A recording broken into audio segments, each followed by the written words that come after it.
ও আমার একটা হৃৎপিণ্ড, সেটাই আল্লাহ নিয়ে গেছে। পরশুদিন বলছে, বাবা আমার একটা বরকা কিনে দাও। আমার স্যান্ডেলটা দেখে 3 বছর পুরাতন ছেঁড়া, কিন্তু আমি আমার স্যান্ডেলটা পাল্টাই না, সেলাই করে নেই, কিন্তু আমার বাচ্চাদেরকে আমি কষ্ট পেতে দেই না। শুধু একবার বলছে, বাবা লেসে খাবো। আমার মেয়ের মোবাইলে আমার নাম হলো 500 ছবি আছে। আমি এখনো সাহস পাইনি আমার মেয়ের একটা ছবি বের করে দেখতে। আমার সেই সাহস নাই।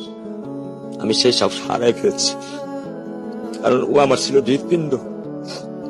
ওর জীবনে এমন কোন চাওয়া নাই যেটা আমি পূরণ করি নাই। পরশুদিন বলছে, বাবা আমার একটা বরকা কিনে দাও। আমার চাচতো ভাই বললো, ভাই ইসলামপুর থেকে 300-400 টাকা পাওয়া যায়।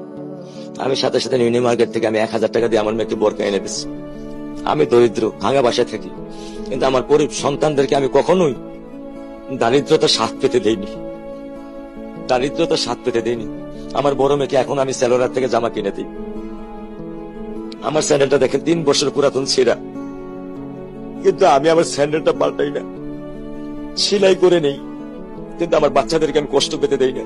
শুধু একবার বলছে, বাবা লেসে খাবো।